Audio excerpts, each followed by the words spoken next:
ஒரு காலத்தில் leader leader என்று கை கட்டி கொண்டு நின்றவர் இருக்கையில் கூட அமரமாட்டேன் என்று அடம்பிடித்து முன்னால் நின்று கொண்டிருந்தவர் இன்றைக்கு எங்களது இயக்கத்திற்கு அறிவு பரிசோதனை பற்றி பேசுகிறார்.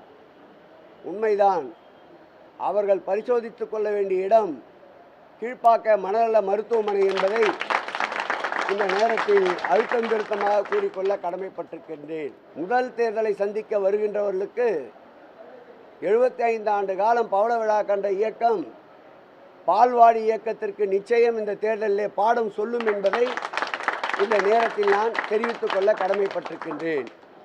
இனி வார்த்தை அம்புகள் எதிர்முனையிலிருந்து எப்படி வருகின்றதோ அதே அளவிற்கு திருப்பி பன்மடங்கு அடிக்கின்ற வல்லமை திராவிட முன்னேற்ற கழகத்திற்கு இருக்கின்றது என்பதை வருகின்ற காலத்தில் களத்திலே நிரூபித்து காட்டுவோம்.